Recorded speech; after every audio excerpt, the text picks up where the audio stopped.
Welcome to another episode of Twice Told Tales podcast. Joining us today is Farzaneh. She's a journalist in Tehran for Press TV, and she is also someone who's never listened to a podcast before. So this should be a very interesting podcast.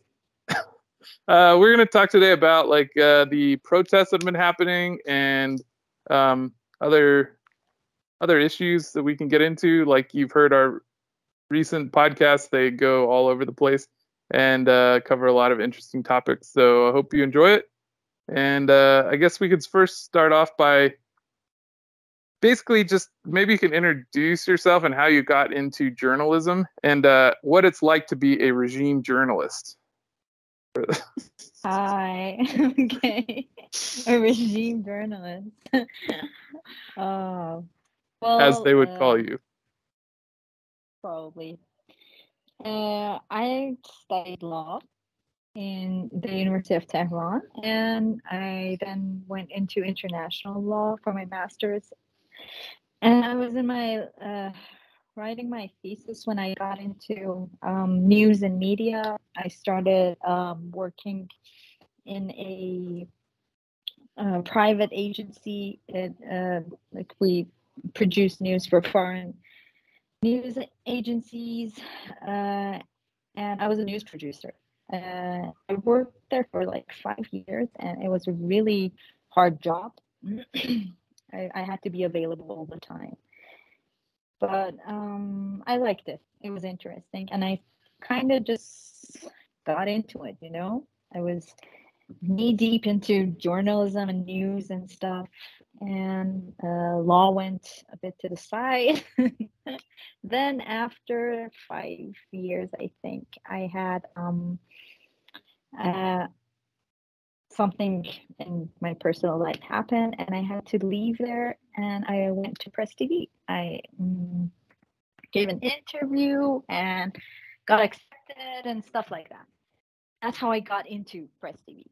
And there I work in the newsroom, which is an international newsroom. We write about politics, events, everything that's going on around the world. We analyze it. We write news packages. We edit the videos, and everything is on us. So you do all that. You do a little bit of everything. Yeah, we have to. When we write something, when we write a piece like, I don't know, the recent bomb attack in Kabul, for example. When you write about that, you have to make a video, which is aired, usually the thing you see on TV. And then you have to also create or find a good picture for the wall behind it. You have to do all of this ourselves. But the editor-in-chief has to okay it, and then it airs. So we've got a lot of responsibility on our shoulders if we make mistakes. It's really bad, usually. So yeah, that's my job now. A lot of stress, lots of deadlines, but I really like it. I can't do anything else. And how much addictive. does it? Yeah, it sounds like a great work environment. I like those kind of things where it's just pure chaos, and it's chaos. Pure present chaos. day. Yeah, information warfare is also an interesting part of it, because a lot of what Press TV does is just debunk foreign propaganda, and I really like if there's ever an Iran situation, I can always count on Press TV to give a good counter argument to what's happening, and then it's easier to judge like where the truth would lie. I mean, basically you can just discount whatever comes out of Washington, in my opinion. But I'm just curious, like a lot of people who I've heard talk, who I know who work with Russia Today, the kind of counterpart in Russia which has been sanctioned all over the place, they always said to me personally, as friends or people who've worked there who I don't know, but they've also said it publicly, that they had like almost zero restrictions. Like there were some obvious restrictions about like criticizing the Russian government's some policies, like but in terms of almost all of them were reporters reporting on American news. And Russia Today was so valuable because they just allowed journalists with genuine criticisms of what's happening in America to just voice those criticisms where no mainstream media would ever do it. So like the information warfare was simply just providing a platform for the truth. Like, would you say that Press TV is similar to that, or like do you feel more? Exactly, yeah.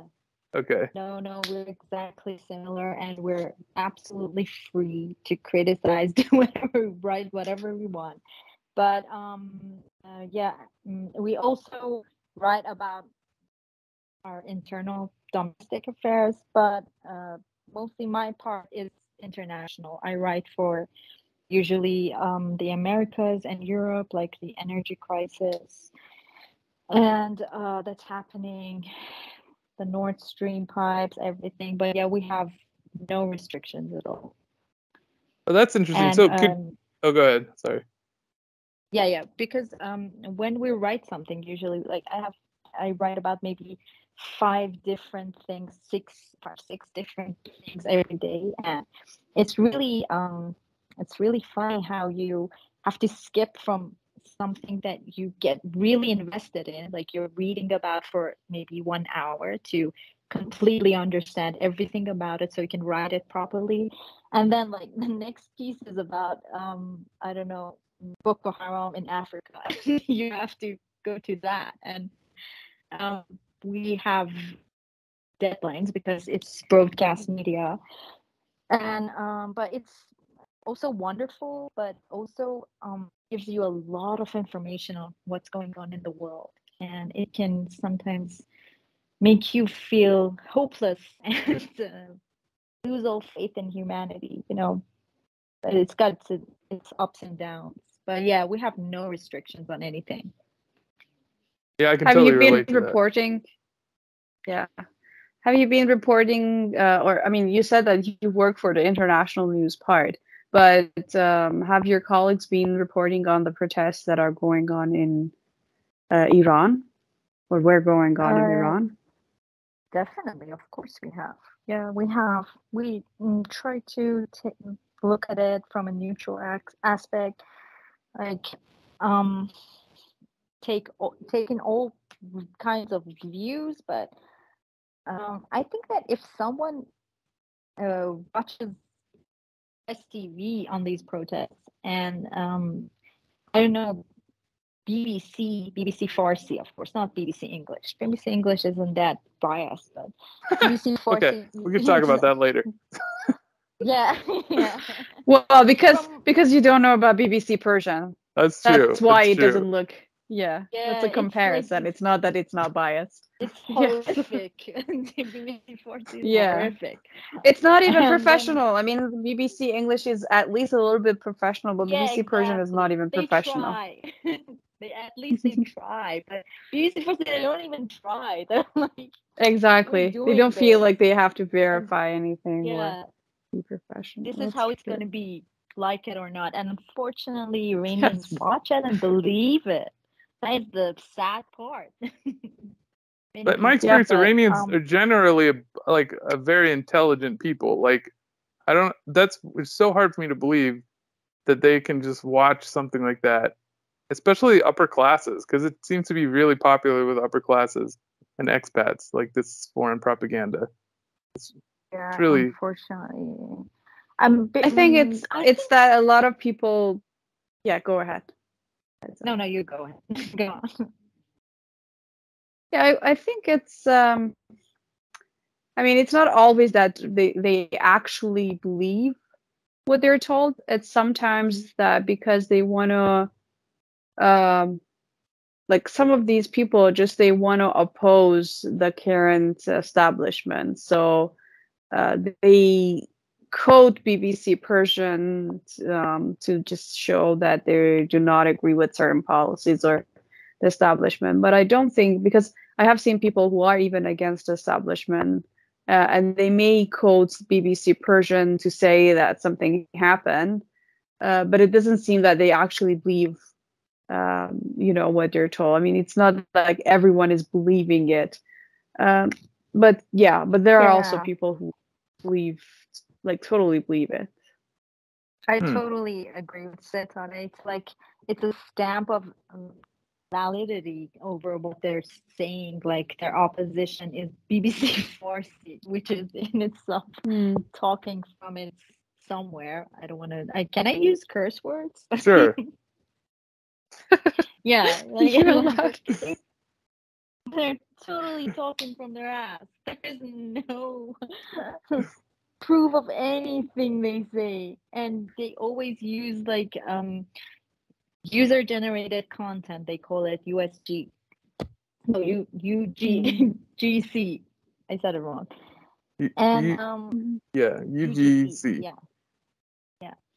And there are like these videos that you have no idea when, where, what's going on. They just say this is this, and people actually believe it. Mostly the Iranians that are living in other countries, expats, as you said, they use it as a source of information on what's going on in Iran, unfortunately. But the Iranians inside Iran, they, as Setar said, they just quote it or use it as stamp of for validating what they're opposing, like see, even BBC says this.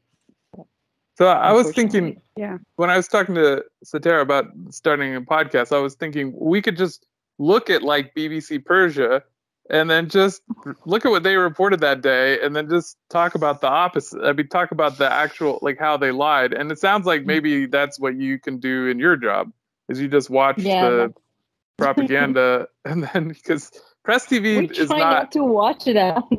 Yeah, your job painful. is almost easier than most news, especially in the US, where it's like they have a corporate line that they have to sell. They're not trying to produce news. They're trying to mold reality to fit this corporate line so that they can kind of lie in a clever way to like make it pass. And so there's no like real journalism anymore. But in Press TV or even any of these outlets like Russia Today, you can actually just say something factual and then which is the way journalism used to be. And I don't know, exactly. And when you get into like when you're writing something, because as I said, usually something happens in like, I don't know. For example, I'll tell you about leaks in like the Nord Stream pipes, and if you want to get a like good look on what's happening, I usually read this from maybe 6-7 sources. And after doing this for a while, like for everything you read from these 6-7 sources, you understand, you realize that each one of them is exactly emphasizing on the point that is they gain profit from, like it's so it's so like undercover, but you totally understand it after a while. That each one of them, like BBC says it in a different way, CNN says it in a different way, Reuters says it in a different way. Each one have their own point of view on the exact same event based on what they profit from. And it's a messed up business, honestly. But if you want to say the truth, I don't know, people start disliking you, like we do with Palestine. Press TV covers the events in Palestine, Yemen. We do that really good. We work a lot on that because no one covers that. And I don't think like it's not used anywhere because people don't want to believe it. It's something that they try to avoid. Unfortunately, that's the world we live in. That reality is, the facts are really hard to swallow. And those news outlets, they have more readers. Watchers. Yeah. Well, also, like it sounds like you have to become like an instant expert on all these events in order to cover them. And exactly, yeah. But you don't actually have to become an instant expert in order to manipulate the story. You can just report it. So so that probably makes That's it exactly even what's more happening in Iran. Yeah, people just report it, and no one's an expert. Yeah. Wow. That so speaking of the situation in Iran, are you how do you feel about the mandatory hijab and the guidance patrol, aka morality police? How do you personally feel about it, if I could ask that? So because I'm sure everyone will be trying to judge Wanting to hear that. what you say based on your, because that seems to be relevant. Well, honestly, it's part of our law, and we had a referendum with people choosing the Islamic Republic. So I really respect that, and it's the will of everyone. And I still think that if we have a referendum in Iran, the majority will definitely still choose the Islamic Republic. And as a law, part of our law, it should be respected. But I don't really think the right way would be the morality police. And honestly, they are very scarce these days. Like, you barely see them around in the streets and stuff. I see them maybe like once a month somewhere. But I think there are better ways to like make people follow this rule. I myself agree with fining people maybe, and but still, this could be objected to. Like, people could start opposing this part, which I think they are taking away the morality police. What I heard from what's going on in the parliament, it's going to be abolished soon. But do you think that's a result of the protests? No, it's not. Exactly. That is not the result. The protests are not about the morality police or hijab anymore. The protests are about the Islamic Republic and Islam itself.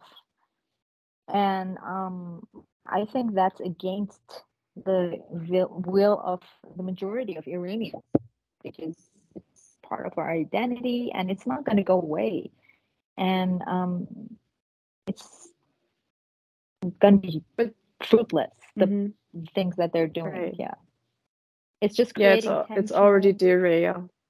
And but do you think like, this is the perception that you get, that the majority of the people who protested, when we say the majority of the people who protested, it doesn't mean that the majority of the Iranian population. Obviously, we have talked about it, and how the number of people taking to the street has been like totally exaggerated on mainstream media and social media. Exactly. But we're talking about those who did actually take onto the streets, especially maybe the first week. Do you think the majority of them are demanding something against Islam and like the collapse of the quote unquote regime, or it's that they also have other demands?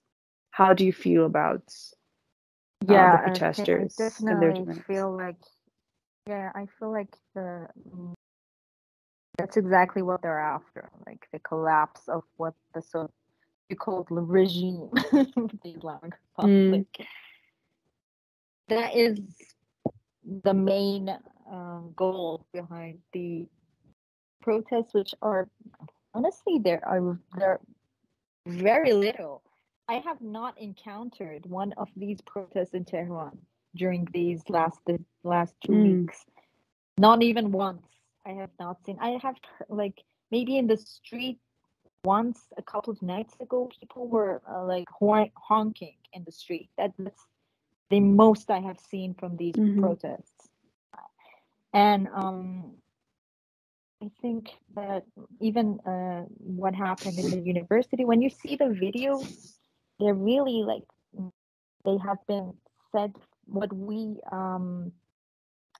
reported in Press TV was maybe maximum 30 to like 30,000 people in the whole these 2 weeks. all over Iran, not just Tehran. And when you compare it to our population, which is 80 million, it's really very small portion. But if you look only in social media, me myself, when I open Instagram, I feel like there's a revolution happening in Iran. And then I go out and say, oh, nothing is going on. Everything is the same. Maybe like the shops close a little earlier, just to be on the safe side. But everything is the same. Well, our guest yesterday, we talked to Hannah. She said exactly the same thing. She said the protests weren't that significant and that they were mostly theatrical events for social media. That I'm paraphrasing her, but that's basically what she said. And like, I don't know if you know this, but Satara had death threats after she said that by people who know her. So they were like legitimate, scary death threats. People who knew her calling for her death in her own city, who knows where she lives and knows about her family, and explicitly calling to use knives and cut her and calling her a prostitute. Very scary. Saying that it's better to kill the prostitutes or kill these prostitutes, referring to Satara, than it is to kill the mullahs. So like they were very dangerous. And what she said that really inspired these people these terrorists really to attack her was that the protests in Esfahan were insignificant. That's basically what she said. So you want to talk about that a little bit? So just like I had the person who called others to attack me personally knew me. Yeah, that's why it was different. I mean, because when I appear on I don't know, like different channels, I expect to get those types of messages or get insulted, but this time was like it was really unprecedented because they were like in numbers, like in threatening messages, and it was also because it started by someone who knew me. Like they had this snippet of my interview published on Persian in the Independent, and they didn't tag me on their Instagram post, so I didn't even know about that. And saying that this like pro-regime analyst is saying that the number of people who have been on the streets in Esfahan are like small, and she's like lying and everything. So one person who knew me in person, and it's interesting, like she doesn't live in Iran anymore, but she knew me in person before she leaves. So she tagged me, like because she knew me by face and everything. She found my account, she tagged me, and then tagged I don't know like how many other people to just like this is her account, and started tagging her and all people like in your city, in my city, like calling them to come and attack me. And even until like today, I have been receiving those kind of messages. Yeah, but that's, I mean, shit. Well, yeah. I'm really sorry. Yeah, the thing is, but that's exactly what's made them really angry, because he told the truth, and they and I wasn't even, exactly. And even on that interview, I criticized the government, I criticized the morality police, and I criticized like the crackdown and everything, but they didn't want to listen. The only thing that was very significant and like there was no way I could challenge was that the number of people taking to the street to protest. And I called the protest legitimate, by the way, because that's what I believe.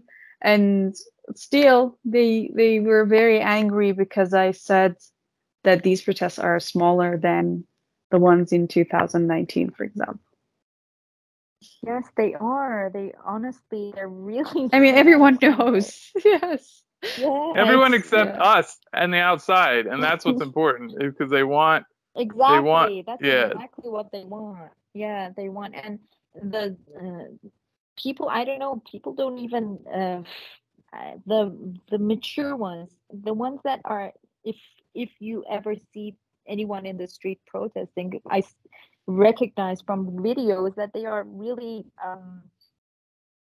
teenagers who've been incited, mostly like provoked to come out, and the more mature ones, like my generation, I know that those people that even are against the anti-government, like people that are really active, they're just posting stuff on social media. None of them have ever been to one protest. Like, it's completely a virtual media thing, revolution going on. Like, I don't know what they want, what kind of outcome they want from this, but the city is quiet. Yeah, nothing is going on. The two theories that I've heard that make the most sense is one, that this may be a play to further, like the John Bolton quote unquote assassination plot and the Salman Rushdie quote unquote attack. We never heard about that guy anymore. Mm-hmm. So who knows what happened there? That was a really weird story. But like other than those two, which happened right after each other because they wanted to prevent JCPOA talks, this may also be another tool in that, like the final blow to furthering those talks and lessening sanctions. But the other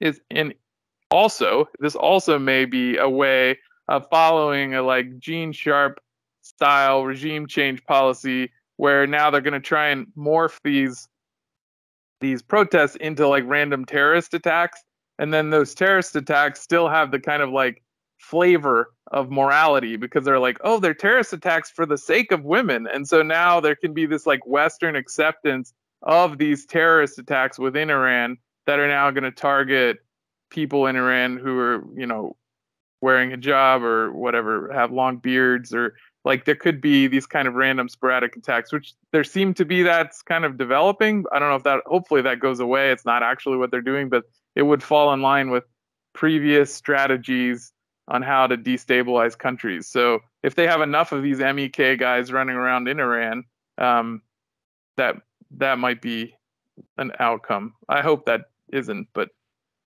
it's actually I'm sorry, it's actually exactly what's happening. If you look in Sistan Balochistan, it's one of our provinces in the south near Pakistan, and in Kurdistan, we're having a lot of terrorist activities there, and our forces, our country forces, are actually fighting there right now, maybe. But I think we should, Iran could work a lot better on its media. Unfortunately, we're not that well trained as maybe the years of experience with BBC and the Western propaganda media against the governments that it's not okay with. But we should work a lot harder. I think we can do much more, but we're not doing enough. Well, I think like one thing. Oh, go ahead. Go ahead. No, go ahead. Well, that's one thing that I wanted to say, that one of the reasons why a lot of Iranians, even though they might not be the majority yet, there are a lot of Iranians who trust, for example, BBC Persian, because there's a vacuum of information and news, and we're not fast enough, we're not professional enough. Yeah, and exactly. Unfortunately, there were cases where people were, like, to be honest, they were lied to, and it's very, very difficult to rebuild that trust. Exactly, yeah. So it's very difficult, and I totally understand why people would want to refer to a different source. But what I don't understand is that, okay, let's think that the Iranian government does not care about its citizens and like totally disregards public opinion or national interest or people's interest. But there's no way I could believe that like a British outlet or a US outlet would care about not only Iranian citizens, but about the truth. So that's why, like, there are, and I think by now there are more Iranians who are understanding that, because I hear from people who totally oppose the establishment, and some of them who have taken part in the protests, that they understand that if the Iranian government is not on their side, the British and the U.S. government are not on their sides at all. So there's also that type of people and mentality among the public, which there are all kinds of gives me some hope. Yeah, exactly. It's not a monolithic society. We have all those types of. We have diversity. Could you elaborate some on the lies that cause people to mistrust that you mentioned, like the history? You were saying that, like, mm-hmm. Yeah, you were saying that there. Is there anything you want to? I think there is, like, we have a lag in giving people information. We're not fast enough, we're not professional enough, and I think that, like, the Iranian government is trying to gather the right words and how to give people the information, the right information, gather enough proof, evidence, and when it comes out, the public opinion has already been built. To restore that again is really hard. It's like really hard, and people already have this belief stored in their mind, and they now swear by it, and then you come out with the right evidence that no, it was not that, it's a complete lie, it's disinformation, but they don't believe it anymore because they've already built that in their mind, and this makes it really hard, and we're not fast enough, we're not, as I said, professional enough, and that is one of the things that I always tell my superiors in press TV, that we really need to work harder, but we don't have enough people, we don't have enough budget, and it's very difficult, and the right infrastructure maybe. But I think you're still, sorry to interrupt you, but no. Like, the British government at some point taking Press TV off from its satellite, and the Canadian government sanctioning Press TV. These things tell me that you're doing, exactly. You're doing something right, and that's why they're so angry at. But you asked, Chris, about where people have been lied. I mean, there are a few examples over the past, I would say, like 10 to 15 years, but the most significant, or the most recent one that I personally remember, and I was really shocked, was the case of the downing of the like the airplane.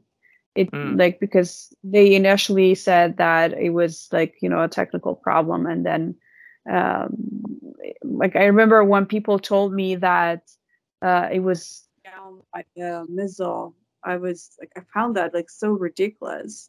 And then 2 days later, we were told that, yes, that's the case. I mean, finally, they came and said that was the case and tried to explain. But because they were not saying it for a few days, then it became very, very difficult to again other narratives. I want to add something, that the like, our military didn't say that it was a technical mistake. It was the I think Iranian airspace. They were quiet about it. They were still processing what happened. Again, as I said, it was too late. We have a lag in giving information. Yeah, that's true. And because they never denied it. They never said that it wasn't us. But when they said it, it was too late. Yeah. And, but what would the harm have been to just blame Israel? That's what I would be like. If I was, like, the guy in charge of that one, I'd have been like, yeah, it's obviously Israel. That's end of story. Yeah, like, you're definitely American. I mean, Yeah, it's interesting. The first person who announced it like publicly and on media was Trump. So maybe that's why it was difficult to say it was Israel. Maybe, I mean, or maybe easier. We were I having don't a know what the really story was, but it seems logical that Israel had a back door to that missile defense system. So, like, I mean, it's all supposition. There's no way to prove it, but like, it doesn't seem outlandish to think that there was that it was just a way of doing it behind the door. Like, the reason there was a delay could have been that the Iranian government was like, hey, what just happened? Like, he says he didn't push the button. Nobody pushed the button. Like, what happened? And then they had to step back and realize, oh, this is a back signal from Israel telling us, look, we even got control of your missile defense system. And obviously Iran couldn't say that publicly because that makes them look very weak. And so they but there could have been more stuff. I'm saying, like, that it could have been a whole complicated thing where it wasn't just a guy pushing a button. There could have been a whole story of other countries' involvement as well. So actually, I've heard that the airplane, the pilot, I don't know, they were not in the radar. Like, they hadn't announced their flight. I don't know, something, they had this real big technical problem that was really strange. And we were in I don't know if you remember, it was exactly after the terrorist attack on Qasem Soleimani. And we were really high on tensions, and everyone was thinking it was, and it was after it was right after Iran attacked the U.S. military base in Iraq too, so they were on high alert. The Al-Assad base. It was a really bad time, and again, it was a mistake to delay the information, giving people the information. But I can empathize with them. I understand what a huge mistake they made, but for a lot of people, that was very heavy. To take. Well, it's super heavy. Like, so it's, so it's understandable as being said, but I have friends who had families on that airplane, and I understand that they would never ever gain the trust. And I mean, I don't think life would ever go back to normal for them, because that's I mean, even thinking about it is just that's really heavy. I could have imagined if I had family on that plane and that something like that happened, I probably would never be able to forgive the government, or just get myself to want to listen a different story about what exactly happened. Because it's true that some governmental organizations did not make any comments, and they were waiting for analyzing the situation. But there were also pilots who were interviewed by some news agency, and they were insisting that this was technically impossible that a missile hit an airplane.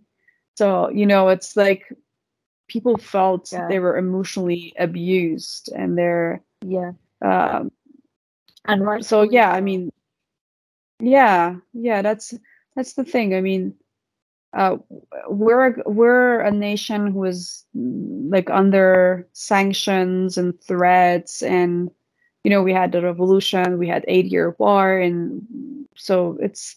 I mean, I understand that we're always under threats, and some threats of some sort, and we're really doing and we're also under a very heavy propaganda campaign and war, and it makes everything very, very difficult. But I think Iran has the ability to improve on filling that vacuum, and showing more transparency and more respect for the public opinion. And I think we have improved, honestly. I can see in the recent example of the protests that are happening. The state, I think we're getting better. You see the state TV.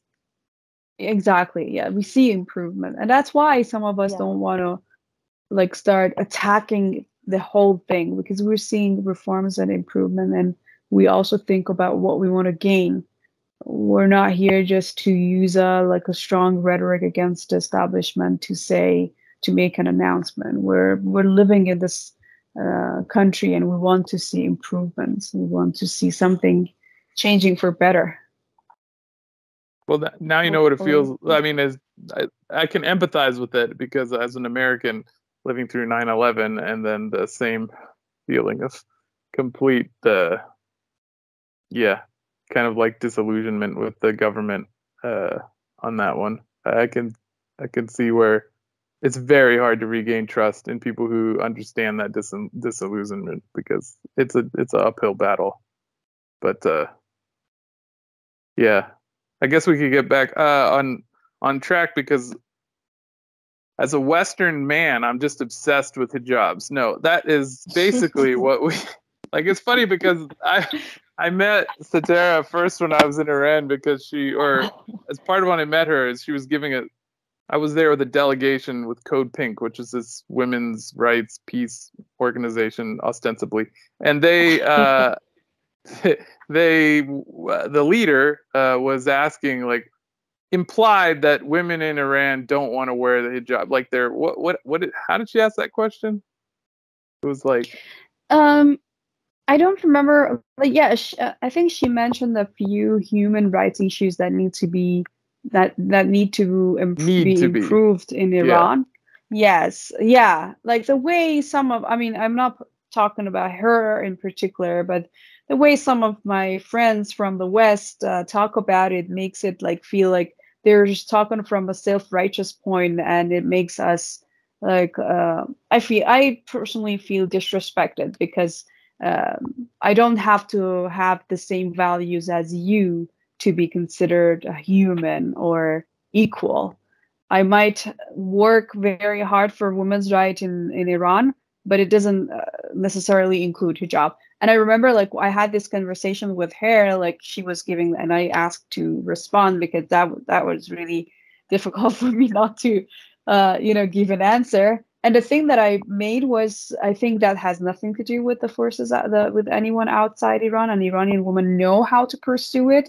And there are legal, bodies, for example, the parliament or other bodies where women can pursue those kinds of changes. And she asked me, so if there are women in Iran who don't want to wear the hijab and don't want it to be mandatory, would you support them? And I said, yeah, absolutely. Like, if they pursue the legal, channels, or even protests. I mean, I would absolutely support the protests who wanted to make a clear demand. We want to talk about a obligatory hijab, or we want that to change. But the thing with these protests is that, they don't know what they're asking about. Like, some of these protests, it's already about something very, very different from what they initially started about. So, yeah, that's what I remember.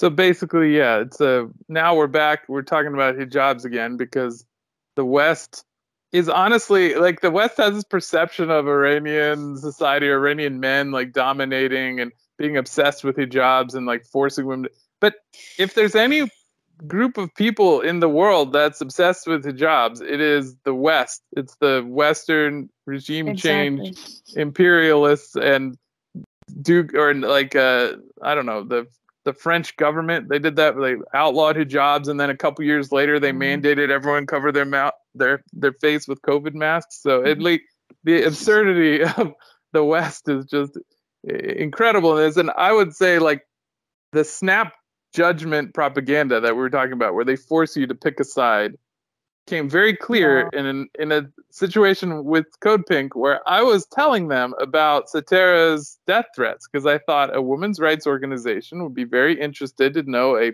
woman researcher, PhD in Iran, was commenting on a news program about her death threats, and they might want to stick up for her. But because it fell on the other side of that snap judgment that they wanted you to make, they want you to support the protests, and because it fell on that other side, they didn't care about her. They didn't even talk about it. Immediately, the first guy, Steven Zunis, he's supposed to be this academic, whatever, in California. His first response was, remove me from your list, because he realized that Satara was not supporting the protests. And so he didn't even want to care about her life at all.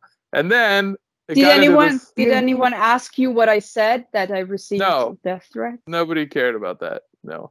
And the one person Yeah, said, Even I don't that, even think I we mean, should. except all your I don't even think we human should talk rights. about murder. Is what they said. I don't even think we should be discussing murder. Like, it's not about murder. It's about women's rights.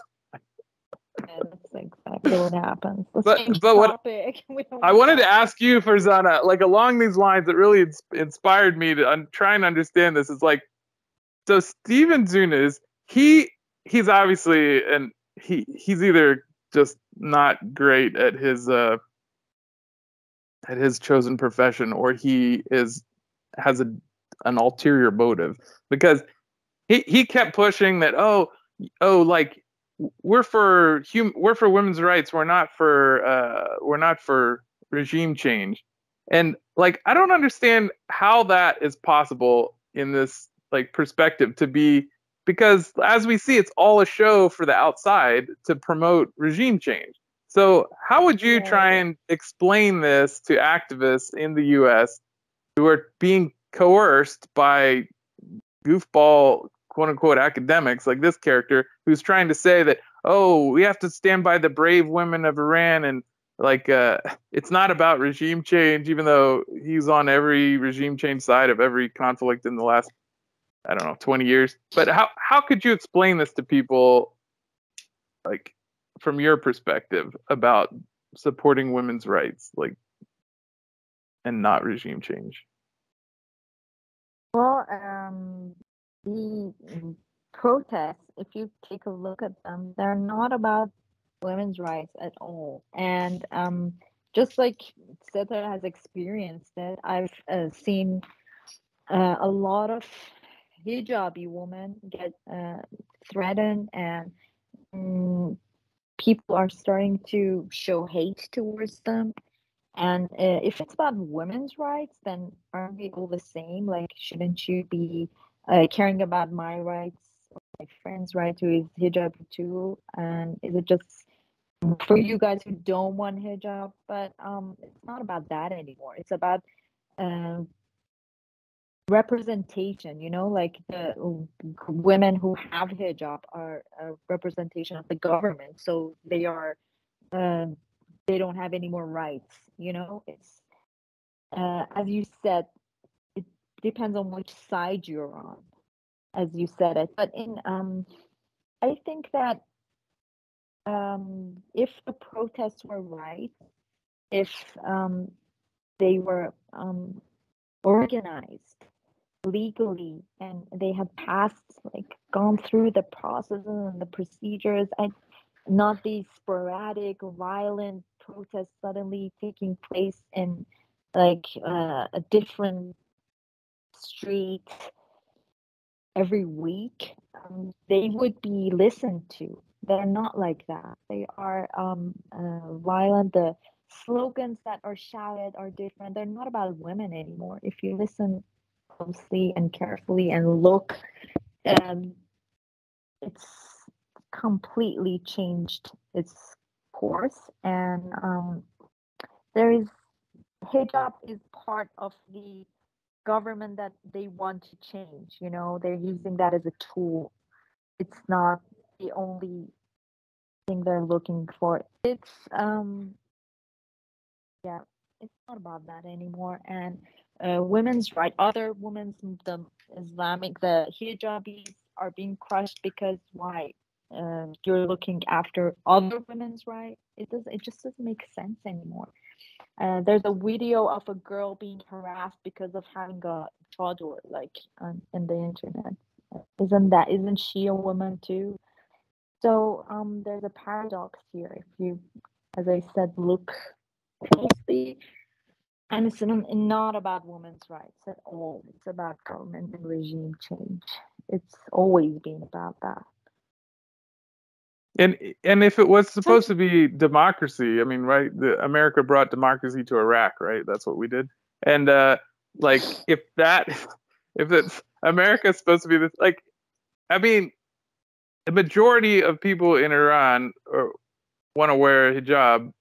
Who cares? Like, to let them pass that law. Like, I don't understand why people in the West, these like liberal do-gooders feel like I gotta get their nose into everything. I don't understand it. So it's not in my feeling. I feel like I want to stand up when there's legitimate rights problems, but covering your head with a cloth doesn't seem to be like a big, like, doesn't seem to be that horrific. Like, I've been around the world. Yeah, I've seen terrible things. yeah, when I talk to my people in the same profession from other countries, they are amazed at the equal rights we have in like working and every like in professions, in education, and it's not about, honestly, it's not about how we dress, it's about how we act, and we have the same wages.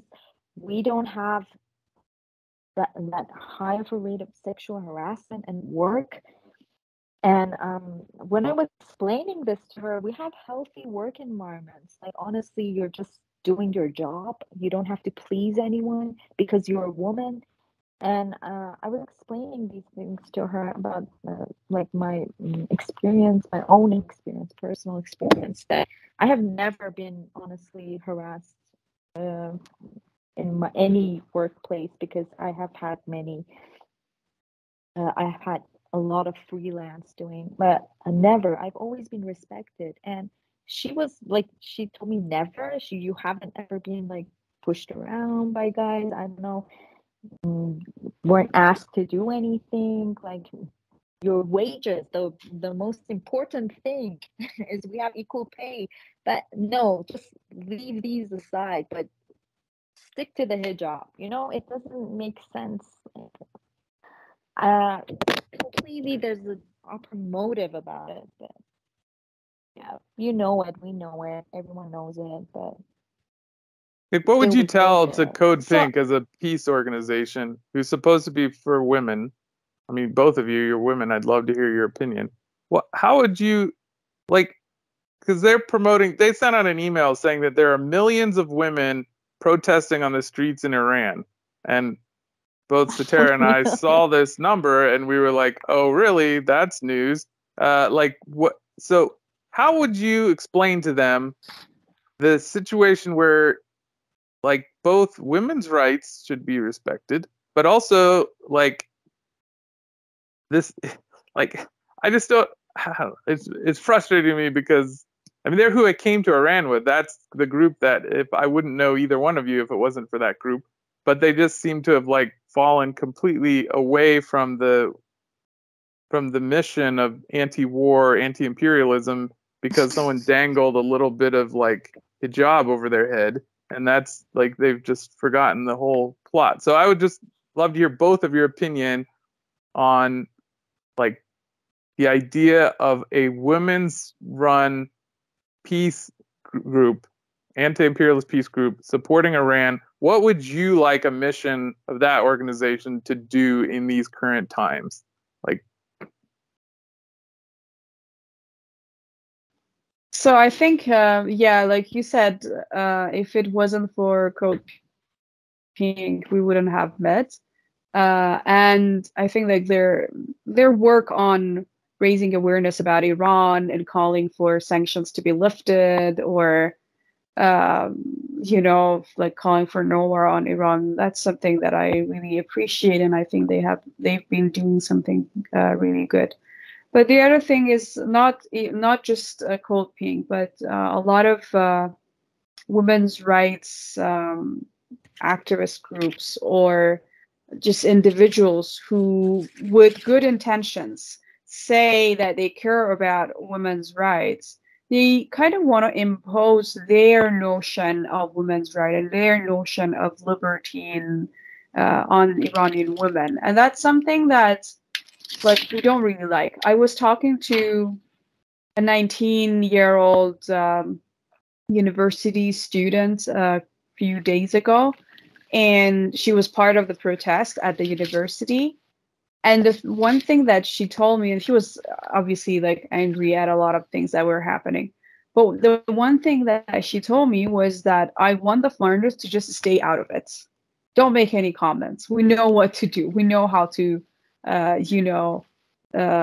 just forward our goal and our mission. So it has nothing to do with them, and we want them to stay out of it because it makes our struggle even more difficult. And it's, and people can't forget that. Again, I'm not talking about the activists, but I mean, not all of the activists, but even some activists have been calling for, or so-called activists have been calling for more sanctions on Iran. Who does the sanctions, who do the sanctions hurt first? It's just ordinary people, especially women. I mean, that's something that even the UN acknowledges. So, and then there are people who, in the name of human rights, are just making things a lot more difficult for women. So, yeah, I mean, that's how I feel about it.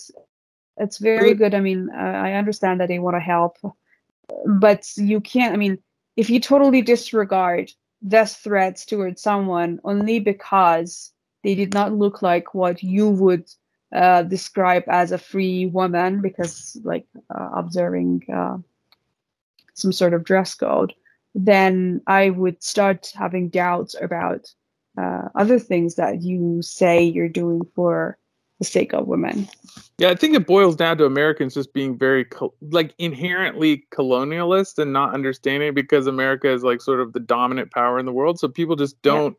They internalize the colonialist narrative, even though they view themselves as like a liberal do-gooder, like, oh, I want to help everyone and peace on earth and yeah, whatever. And they which is cool. Like, I think inherently that is probably coming from a place of love and compassion, but it is so manipulated by the media and by this whole colonialist mindset that nobody internally thinks about, that they think that the idea, the liberal ideal, Western liberal ideal human or woman is like a type person. It's like the ideal person for everyone in the world to achieve. It doesn't matter what culture you're from. Yeah. So go ahead, Farzaneh. You could comment on how you would critique it. Yeah, exactly. I mean, there are so many double standards. Have you seen the women killed in India because of wearing a hijab? Has anyone talked about that? Or, I don't know, France laws on anti-hijab laws that were ratified in the parliament recently, that you can't wear a hijab in any public governmental place, like universities even. And I remember my friend had really traumatic experiences during her university years in Paris. She was forced to take off her hijab in the middle of an exam. She said she couldn't take an exam, and no one talks about these things, nothing. And the recent events in India, and on the hijabi women, how they were some of them were killed, some of them were banned from their jobs. And we're talking about a country with a very big population of Muslims, and these are all the largest, actually, the largest population of Muslims in the world is in India. Yeah. And there's complete silence on these things. And then there's Iran, which I think the majority of women have an Islamic as part of their identity. And if you even take off the hijab laws, I'm sure that many would still, the majority again, I think, will have hijab. And that's that's what democracy is about. Exactly. Don't we believe in democracy? Isn't that what everyone promotes? You have to respect the will of the majority. Isn't that what it is? But no. So exactly, it's the way you said, Chris. It's about the ideal that's been carved in people's mind, which is a complete Western ideal, American, US made ideal. And everyone just follows, and whoever is against it is against the basic rights of women and humans. And it's a messed up world right now. And just to clarify, if people are listening, they're like, oh, well, why wouldn't your friend be comfortable just taking off her head covering? It's just like taking off a hat or whatever. But it's really culturally, that just would show the cultural difference, because removing a hijab for someone who wears that for their entire life is very similar to just stripping naked or wearing a bikini if you're not comfortable. Like, you just coming in to take your exam in your underwear. It's very similar, the level of shame for someone or feeling of nakedness, if that is that's part of your dress code for that you're comfortable with. So like yeah, it is really a human rights issue in France to tell people that they're not allowed to dress how they feel comfortable.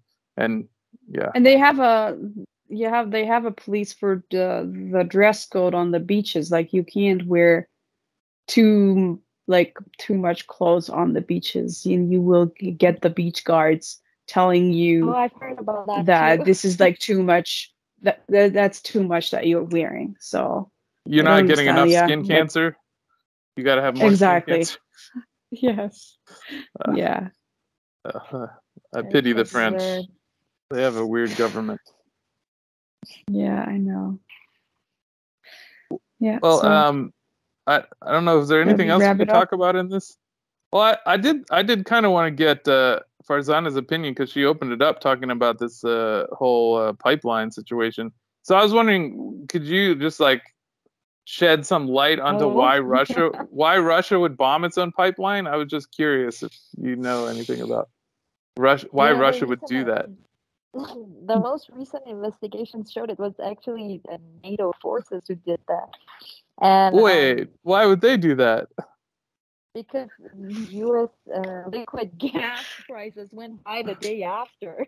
I mean, what a coincidence, right? Because anything bad that happens in the world, you have to blame it on Putin. Or the mullahs. Don't forget the mullahs. They're up there. Or the mullahs, yeah. Well, the mullahs, I mean, that's a different level of evilness that comes from the mullahs, right?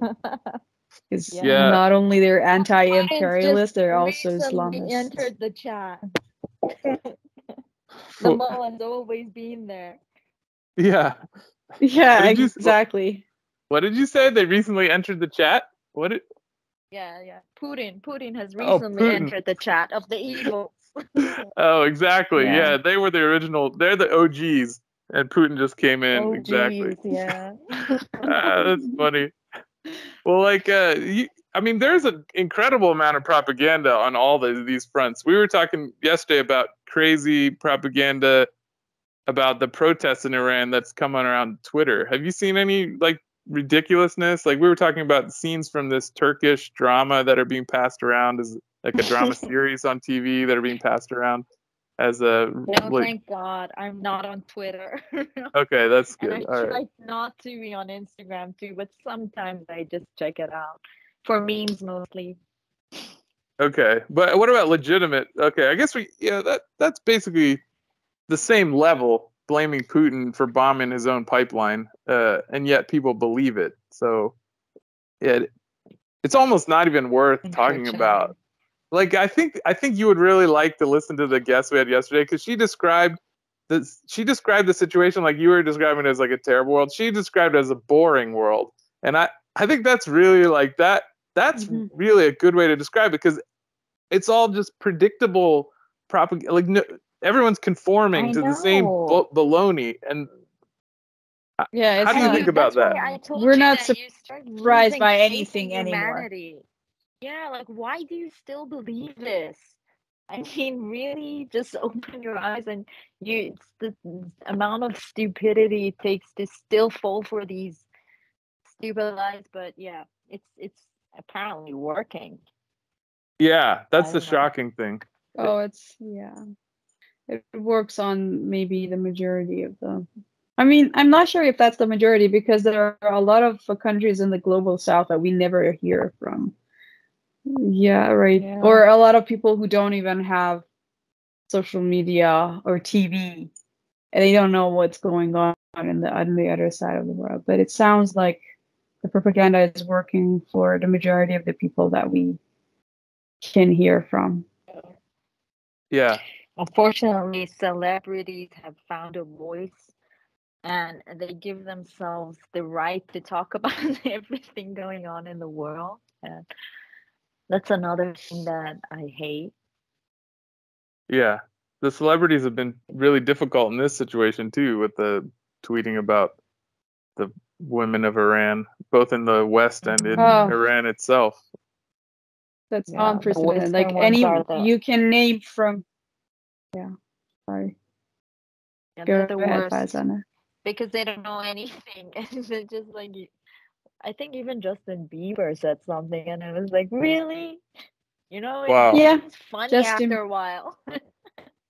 Roger Waters did. Yeah, that was the most painful one for me, because Roger Waters, he saw through the yeah. Ukraine propaganda. He knows about Palestine. He knows that propaganda.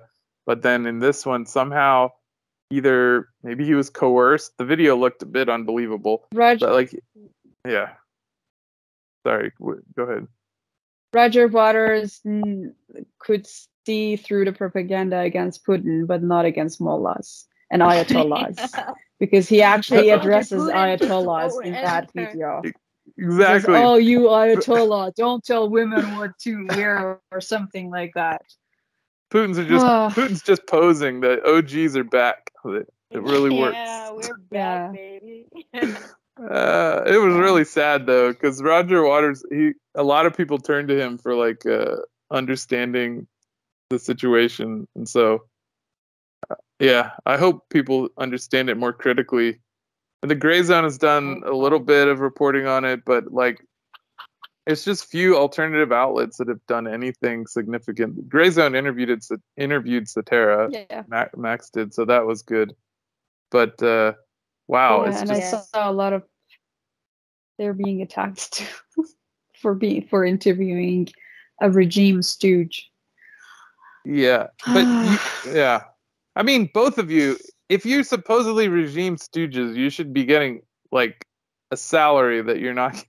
You're not looking to upgrade. Yeah, I mean, right? I wish this regime had at least paid me something, and I had a mansion, and then or that something. doesn't happen. Like, you're not I even don't know getting where anything. the money goes. Yeah, I mean,